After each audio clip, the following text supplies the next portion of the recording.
And now the reason you are all here. I want to welcome Lindison Webb. Lindison Webb's vast experience in architecture has led him to be a valued asset to the Ticketmaster Technical Operations Team, where he holds the position as a principal architect working remotely from his home office in Cedar City, Utah. Prior to Ticketmaster, Lindison worked as a cloud architect, again demonstrating his success at working remotely. He has held various technology positions at American Express, EMC, and IBM. I'll now turn the time over to Lindison. Enjoy.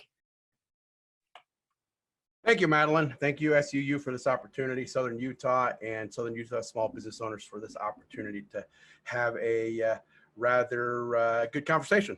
I was going to wear the top hat today. However, top hats don't fit on top of microphones. So we're going to have to forget the top hat, it seems. Let us start our journey, right? So I'm Lindison Webb, or Lindison, if you want to call me that. That's fine. My mother calls me that, and my son does. I'm principal architect at Ticketmaster. I have a lot of cool stuff. Some of you may know what the net is. I am a Navajo as well, right? Very Southern Utah, Native American, Northern Arizona. I have been in Cedar City for some time, and I enjoy the atmosphere, the environment, the small business thing. But most of all, I enjoy the sheep parade, right? Because who doesn't like 1,000 sheep walking down Main Street? So what am I going to bore you with today? We're going to talk about Ticketmaster, a little quick snapshot of my company, the 2020 global pandemic, my team, the distribution of that team, specific daily routines that I go through and methodology to help try to manage this craziness of times, if you will. I get to be a remote worker for a long time, right? For maybe 7 years, I've been working remote. However, a lot of the folks that I work with are not remote. They've been pushed into this system.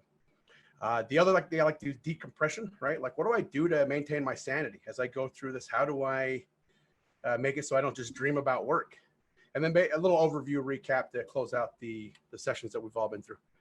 So my key points to remote success work, right? Or remote work success. Use the right tools for your need. We had a session on this. We talked through it, right? Here's a bunch of tools you can use. Here's good tools, bad tools, when you want to use, when you don't want to use.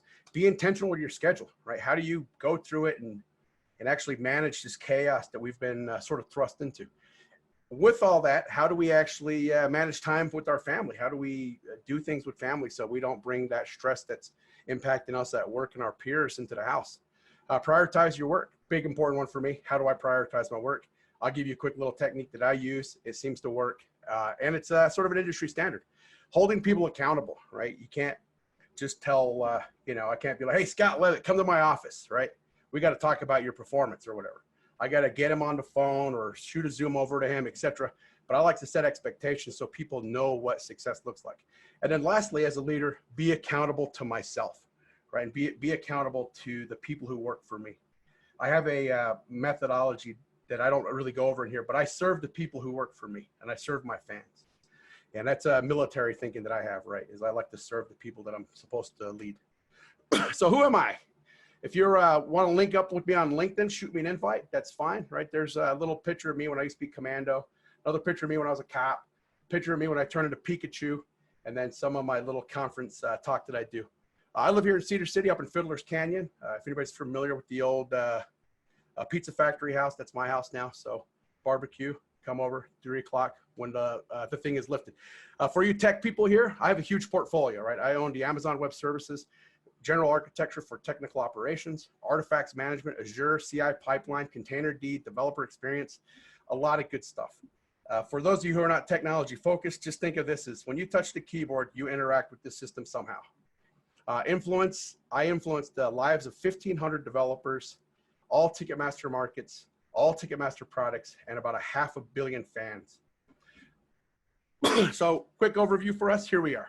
Ticketmaster in 1976, Albert Lefner's driving in his car with his wife. They're headed to Las Cruces. And he says, I don't know what to name my company. And she says, why don't you call it Ticketmaster? And Albert Lefner called it Ticketmaster. Google it, it's a true story. First show we had, 1976, Electric Light Orchestra. It was in a gymnasium. We've grown since then. Born in the USA tour with Bruce Springsteen. 200,000 tickets were sold in 1985. So in 9 years, we barely got to 200,000. 1991, first Lollapalooza festival held in Waterloo, New Jersey, right, for that we managed. Very successful. That's not a picture of me over there getting thrown around, but it could be. 1994, the largest attended World Cup event in history. 3.9 million fans attended this in Los Angeles. So we still like to talk about it, but we like to do better things. 96, first barcoded ticket. All of you who've been to an event, you get a little ticket. It's got a little barcode on there. That was revolutionary in 96, not anymore. 98, Carl Ward purchases the first ticket online. Think of Carl Ward as, I don't know, Neil Armstrong or Buzz Aldrin, right? Huge thing, bought a ticket online. How cool. Today, what do? We want to get some soup delivered. We log in online, it comes to us. We want a pizza, it comes. Back in 1998, Carl bought a ticket to go to a show. That was cool. 2000, a lot of stuff happened, but I cut it out because it's, you know, we got time. 2010, Ticketmaster Entertainment merges with Live Nation. Live Nation Entertainment becomes the company. Live Nation tried to build a competing product with our amazing portfolio of products, and they couldn't build a competing product, so we merged. They bought us. We drive the best live experiences. I'm sure anybody and everybody here has somewhat been to a concert or something. These are family first I have up here, right? My wife down at the bottom, we went to the Metallica concert, right? First concert I'd ever been to. Working in the concert industry, that's kind of a little bit weird. My little baby Pikachu, her first hockey game, right? She loved it. My son's first concert, my daughter's first hockey game, and our first actual live game to watch Manchester United, our favorite football team. A couple of my personal favorite artists and friends, Garth Brooks and Taylor Swift, right? It's awesome to work in this industry. You get to work with great people who are revolutionary. So in the gist of all that, what did you get? 40 years, we have earned our position through innovation and reliability, right? We've done a lot of great things to bring ourselves to the position we are. But what happened, right? Beginning of the year, we had record-breaking 2019. It was amazing. 2020 comes along, we have a global pandemic. If you look at our stock prices on the right side of this slide, we just sort of went down along with the whole market. But when everybody else was going down, evacing accounts, getting rid of people, we went back to where our heart is, right? To Crew Nation. We built a system called Crew Nation. Google it. It's very cool. But the idea there is to help create a fund to keep people employed, right? Keep our people around, taking care of our own. That's a big thing that we believe in. So with that pandemic, we have a history of innovation. So one of these innovation things really ties into what we talked about over the past couple of weeks. We were able to convert our entire workforce in 5 days to go from working on site in an office to working at home. 5 days. Like, that's just amazing when you start talking about the volume of folks we're dealing with. We talked a little bit about Google. We talked about Zoom. We talked about some Atlassian, some Outlook, some Dropbox over this past week or past couple weeks. When we go in here, where were my people working? My people were working in, you know, New York, Illinois, California, Arizona. No Utah on here, right? But we live here as well. So what do we do? 1,500 developers, 24,000 global employees. We support everything and anything. Within 5 days, we pushed 1,500 workers to work across the United States. So this here is an actual representation of the people I get to work with every day. Within that same 1 week period, 190 offices globally shifted to remote due to a mature remote tool set, sort of the drivers that we were talking about. We planned for something bad to happen, something bad happened. Right, and I have this little thing I call prior planning prevents poor performance. There's another version of that, but I like this version. It's more safe for work, I think. David Grohl, right? So he's the Foo Fighters, right? We just chatted with him a few days ago, and he said this: I don't know when it will be safe to return to the shows, but I do know that when it does happen, we will go, right? We will go to these shows, because we as humans want to interact. That's why we're here. That's why we ask you to turn your cameras on so we can see you, so we can watch you. You can see if you're responding to what we're saying, etc. He's a good dude, by the way. So let's talk about myself, right? So what do I do as I go through the adventure of everyday life here, being a remote leader with a whole bunch of folks who are trying to learn to deal with this? My first question about this picture is, why is it so bright at 5:40 in the morning? Where does he live, right? So morning routines, right? I have this thing I call rituals. So every morning, it takes me either a minute or 30 minutes to wake up. Morning rituals could be stretching, going on a walk, water dog, water peach trees, etc. I do exercise with the daughter. So she's 5. and we go do the total gym, or we go on the, what do they call that thing? The elliptical, etc. And she enjoys it. I enjoy it. We get some time at the beginning to help try to offset the stress.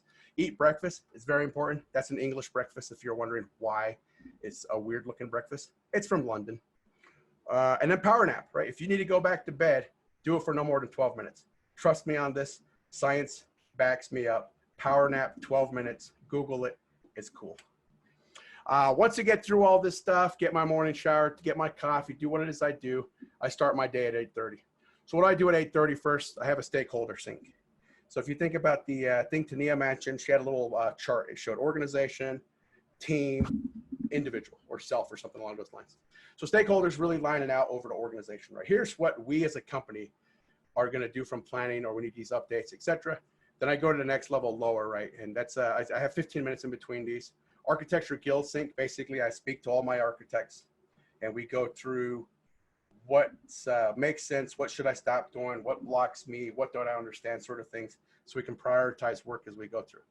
And all the while, I'm kind of old school, because the one thing about these little notepads, they don't run out of batteries, right? So you don't have to have the internet for this to work. So that's why I use it. So I'm kind of old school like David Lisenby, but it works out. Trust me, it works. It's like a bicycle. You never run out of gas. Then I go to the next line with the development managers. They're basically the folks who manage all my developers and all the engineering teams, etc. And you'll see a roll down here. So from stakeholder update, we push down strategic updates.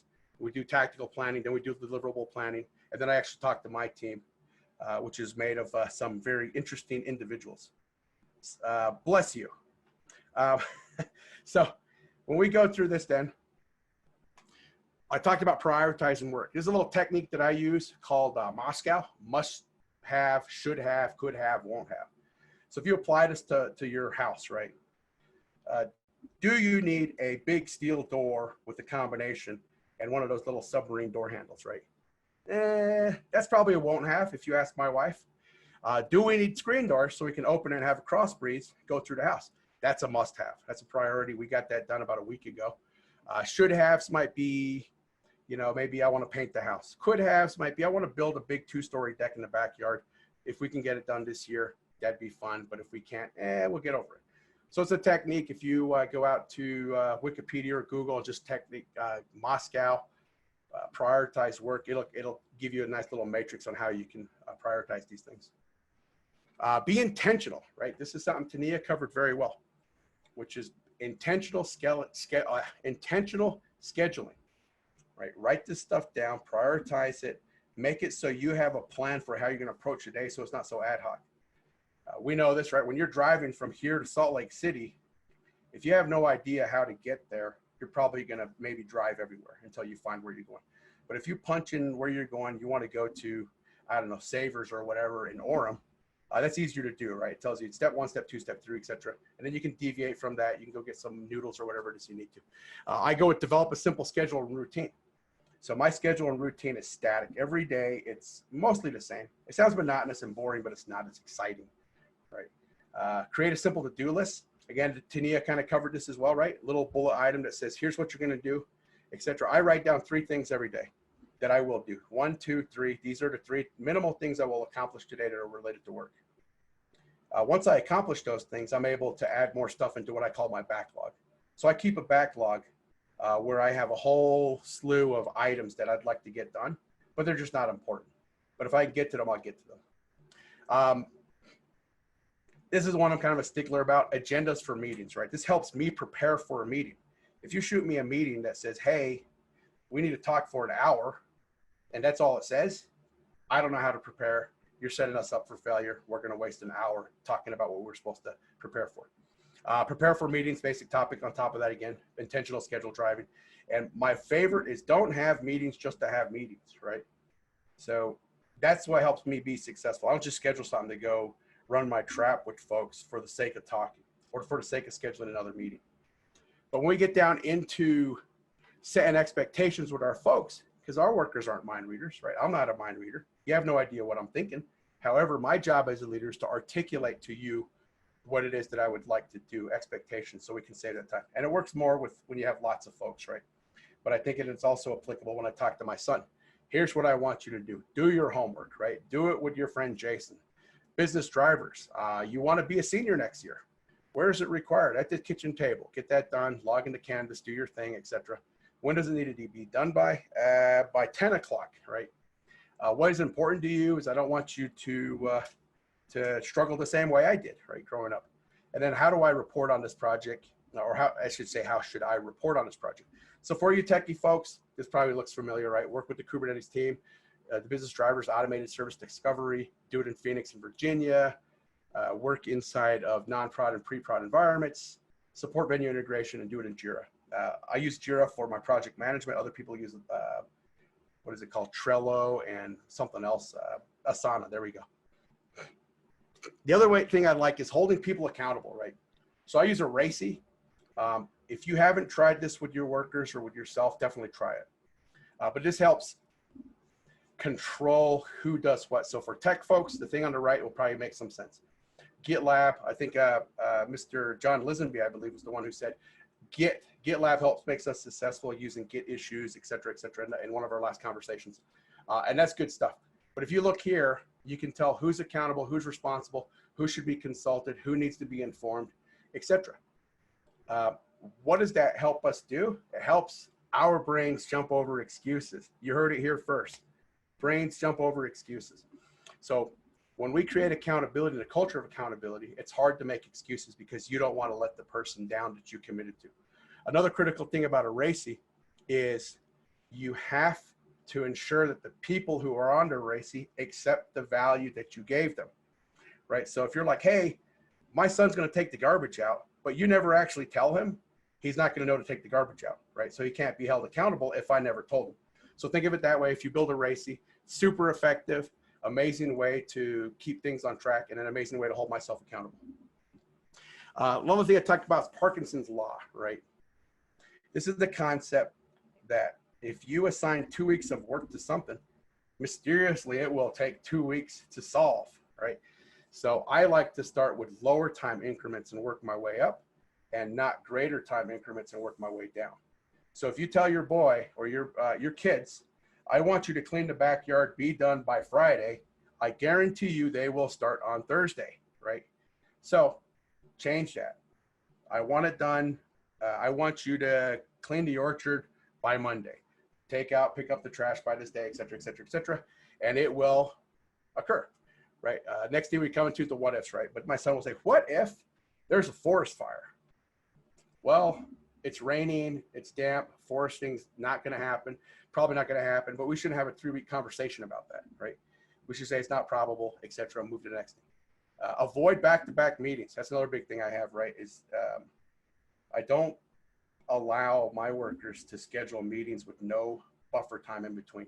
And that's not buffer time to bleed over. That's time to allow folks who are working at home to take care of immediate things, kids, family, check the mail, check the door, go to the potty, whatever, right? We can't just expect folks to be in back-to-back meetings all day. They will go insane. Block your time on the calendar. Another critical thing, if I'm working on something or I have an out of a work commitment, et cetera, I put it in my work calendar.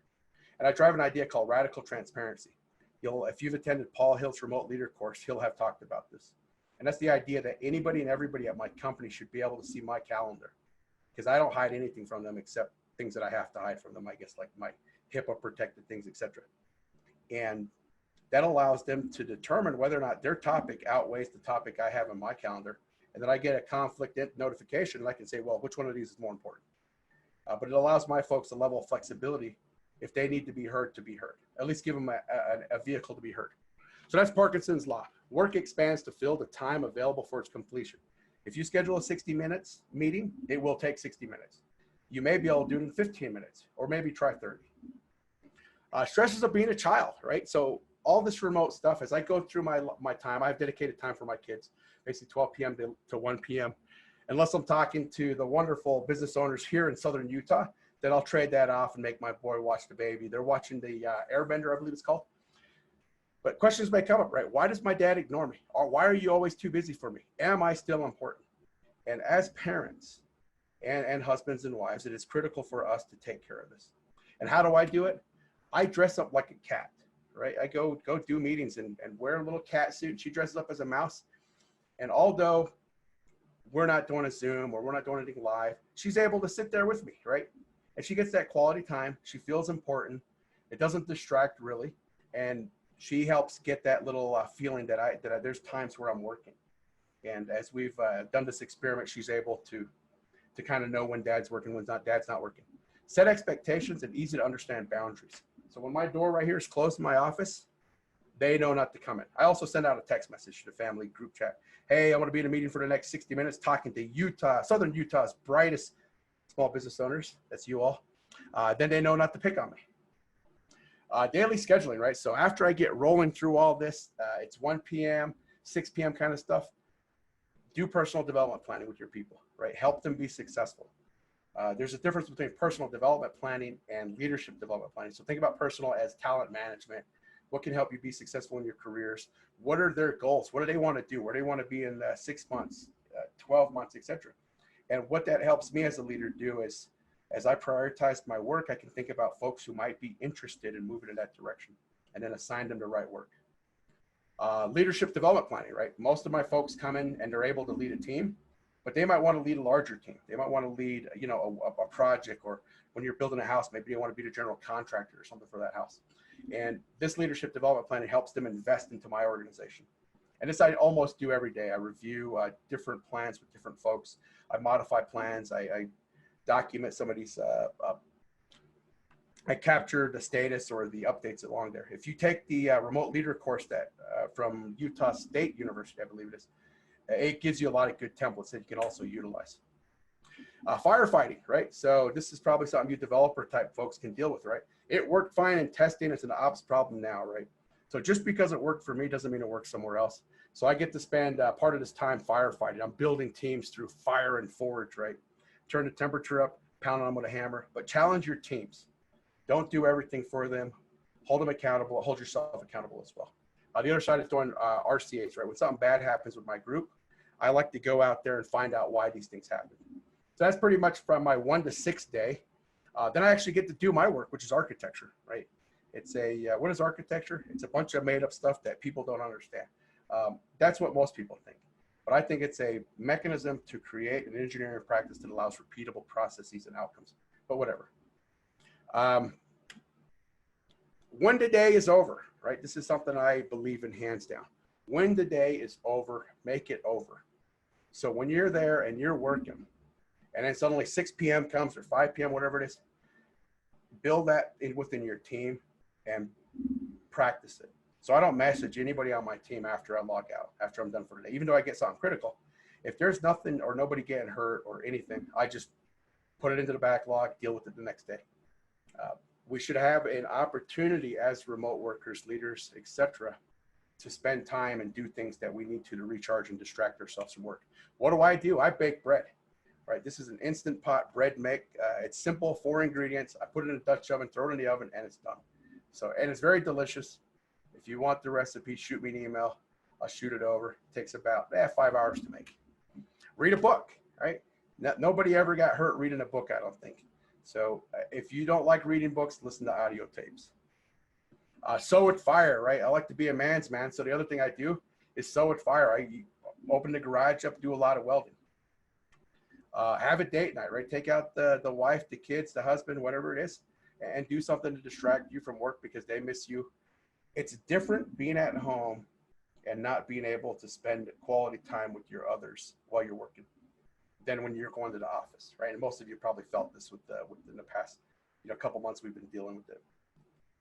And I drive my Volkswagen. So if any of you have seen me in town, it's probably driving my noisy Volkswagens around town, making noise, being cool, and everybody waves. And you'll see I have a little cabbie convertible, and it's got a really loud muffler. I bought it from some high school kid, and I just haven't changed it. So if you do see it, wave. I like it when people say hi.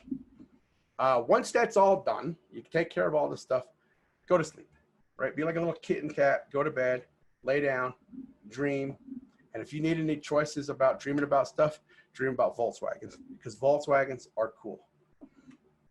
So that was the fire hose take to my day to this, what I do within my life, right? And what we talked through over the past couple weeks is have a communications plan, right? David covered this in that first session, and he talked about building stuff. There were some questions about how do you choose the right tool set? How do you know what's right?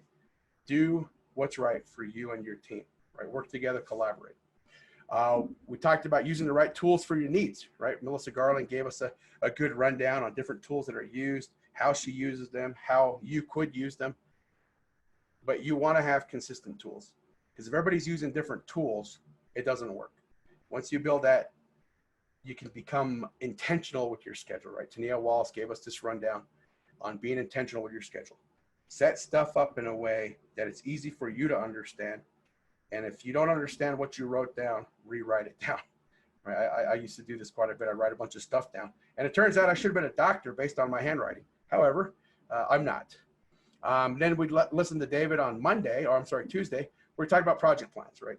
Not everybody needs it, but it helps, right? Apply it to your house, apply it to your team, apply it to yourself, right? That's what I have, my own project plan. That's how far gone I am in this technical practice that I have. 2 words of advice from me: prioritize your work. Make time for the family, right? Your family, after this is all said and done, your family will be there, right? They'll always be there. And for me, being culturally what I am, that's super important. Big old thing here: smooth seas do not make skilled sellers, right? So take this opportunity of hardship that we're in as an opportunity to learn about yourself, your teams, and whether or not we can do things better. And that's the gist of it here, Madeline, is we're to end here, but you're all empowered to write me, right? If you need a question, you want some time, or you want to talk, shoot me an email. I like emails. Connect with me on LinkedIn, right? I have 4,000 people or something connected to me. I have no idea. But if you just want to, talk about whatever, or you want some ideas or anything, right? You're all my fans at the end of the day. All of you here are potential fans for Ticketmaster. Our culture is to help our own, and our own here in Southern Utah. It's all of us. So thank you, Madeline. All right, Lindis, thank you for your presentation. That was fantastic. Here's the point when we open it up for questions. So I'm going to read a couple of comments you had during that. While I'm doing that, if any of you have other additional questions, please type them in. When you were talking about the sheep parade, Spencer Douglas mentioned that it's 1,000 sheep and also a steamer. Thanks, Spencer. JJ Russell mentioned that the RACI matrix is great. He uses it all the time. And that this is some great fatherly advice from those working from home.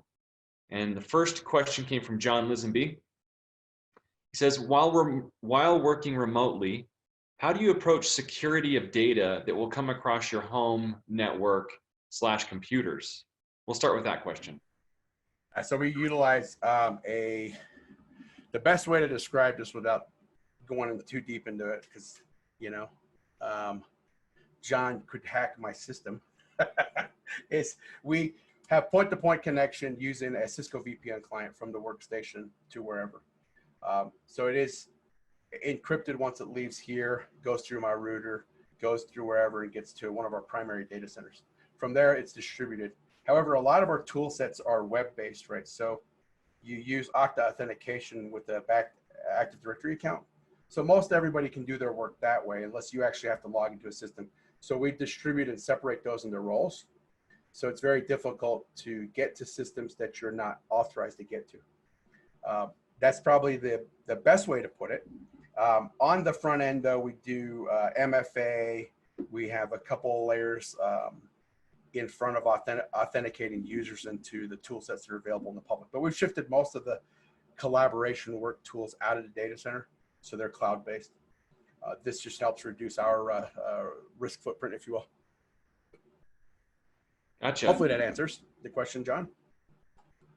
Yeah, I gave you a thumbs up. The second kind of piece of that question was, with employees moving home, what advice would you give to help make sure they can be more secure in how they approach that task? So the great thing was in anticipation for some sort of event, be this or something else, everybody had a mandatory work from home training regimen. and they had to work from home 1 day a week or 1 day a month. So the behavior was there in anticipation of having to clear out these offices for regional failures, right? Paul Hill covers an interesting point in his leadership class, which is being able to work remotely reduces the impacts of regional disasters, right? Because you're not impacted by an earthquake or power as much as a building if it comes crashing down. And that resonated with me, so I used that as a kind of a pillar to drive remote tools here at Ticketmaster. That was a big thing there for us, John, was create the culture for folks to be able to work from home. I think Carmageddon was the reason we did this. If you remember Carmageddon in Los Angeles, it was a huge event. They were shutting down a 405 or something. Everybody had to figure something out because we're all going to be impacted.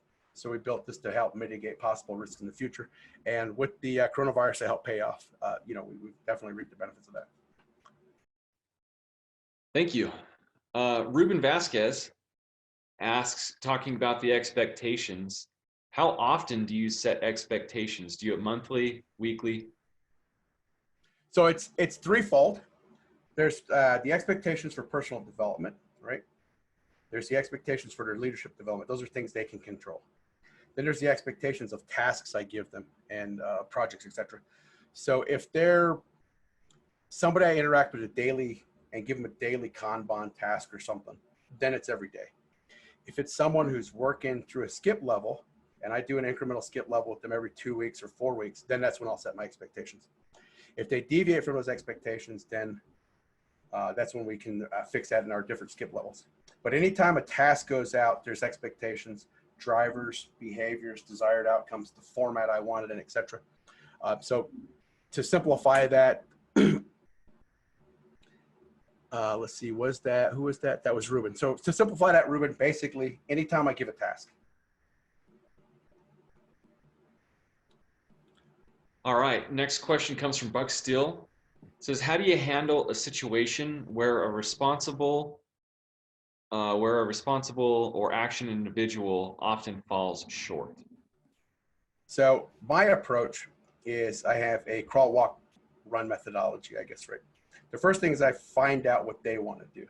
All too often, low performers are in the wrong role, right? They want to do something else. So if I have someone who's in a developer role, but they actually want to be working client-facing vendor management role, they're probably not going to be successful as a developer. So my first step is always find out what it is that they want to do. The second piece I go through is finding out if they understand my expectations. What can I do better? This is me as a leader talking to them. What can I do better? What should I stop doing? What am I doing well? What doesn't make sense? And most of the times, in my opinion and my experience, is that helps shape kind of where the disconnect is.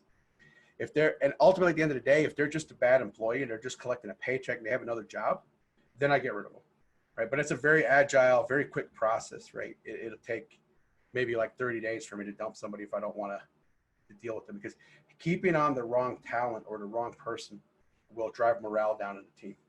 So the other thing I do is keep that very protected data, right? I don't go out and try to market that this person's a bad employee, right? Keep it on an individual level. But I set those expectations. The first thing I do is verbal. Second thing I send is an email, right? With clearly articulated expectations. And the next thing we do is we actually get together and we talk through it. I document all this stuff, so when it comes time to get rid of someone who may not be malleable, Human Resources has a case and they're able to do it really quickly. And litigation or lawsuit possibilities are almost mitigated, if not eliminated. Thanks. Kind of following up on that, Buck had a separate question. So how do you handle it when the whole team progresses slower than it should, rather than just an individual? So interesting question. But what I've done to mitigate this is I stop building things based on technical silo or skill silo, and instead building around deliverables. So the teams get shuffled regularly. So it's not like there's the same group of people working together, right? It's different people going through based on the requirements of the deliverable they need to deliver on. So it's a lot harder to have a group where this happens. But if I had my legacy team model, then I'd start with the leader, right? Find out if they're the problem. I had a low performing leader whose whole team was demoralized, right? After working with this leader for about 90 days, we had to dump him.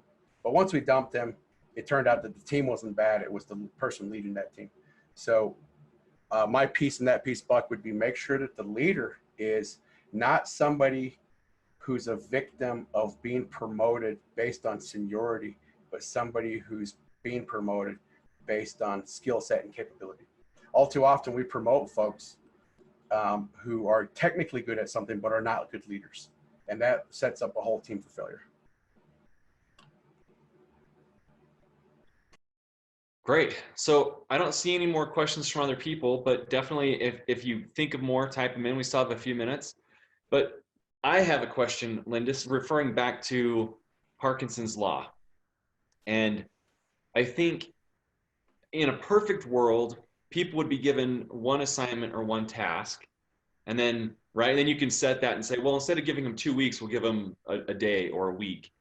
But in reality, a lot of people have multiple things they're balancing, multiple tasks that are happening. How do you kind of, keeping Parkinson's law in mind, you talked about doing a shorter time frame initially. How do you make sure that you're not giving it so short where they're not having room or opportunity to balance out some of the other tasks they've been given? So fortunately, I have an interesting amount of experience that allows me to do this effectively and efficiently. But I like to break down deliverables into smaller subtasks that allow for incremental delivery. Not all organizations can do this, right? So it's going to depends on what you can do. So if 15 minutes is good for you or 1 day is good for you, by all means use that. But if 1 week is better for you, by means start with that. But my piece here, Scott, is I like to break down work into smaller incremental deliverables that allow for, in fact, sometimes I even switch teams out mid-delivery, right, just for experience. So that's how I do it. How other organizations do it, I think it's they go back to waterfall. I don't like waterfall. David loves waterfall, right? Those are two different methodologies in thinking. I'm more agile. I want to deliver stuff rapidly, quickly, and I want to fail fast, right? So I don't let folks work for a week to build the wrong thing. I let folks work for a day to build the wrong thing, and we can re-guide that. So it depends on your methodology and what you're comfortable with. I don't think there's a right answer that's 100% correct all the time, but I think my answer for my group is correct.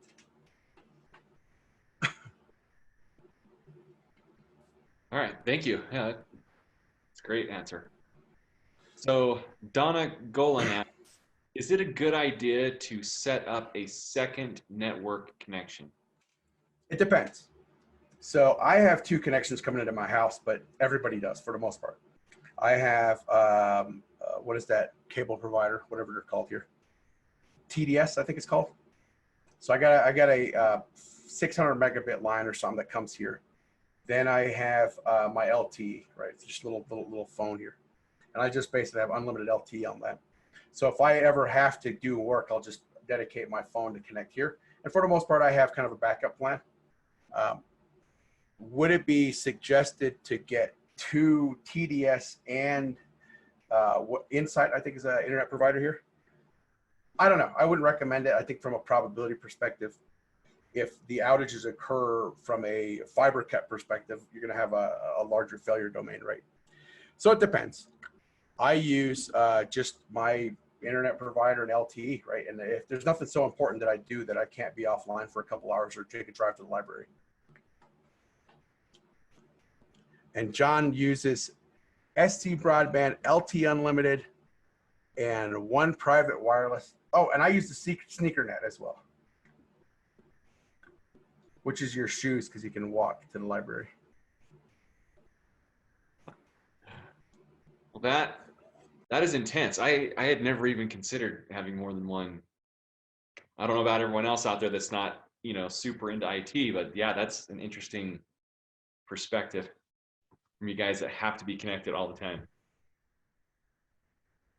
So I'm not seeing any other questions. We were going to wrap up in a couple of minutes. So I'm going to kind of put the call back out there for anyone that's interested in asking Lindis any further questions before we hop off. We have a comment that says, I think everyone is waiting for the broadband. And let me reiterate one thing, right? You are definitely empowered to shoot me an email if you want to chat about anything we've talked about. By all means, if you want to get onto LinkedIn and hit me up, that's awesome. It's I'm very open. I'm very openly transparent. I have an open door policy for my community, and we're here to help.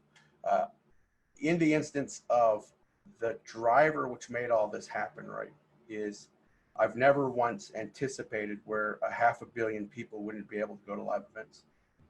And I'm sure all of our markets are disrupted, right? And as we continue to move forward, our company has a commitment to try to do things right by the fans first, right? So on behalf of Ticketmaster and Michael Rapino here at Live Nation Entertainment, we definitely say thank you for this opportunity to speak to the community here. This has been an awesome opportunity for me. Thank you.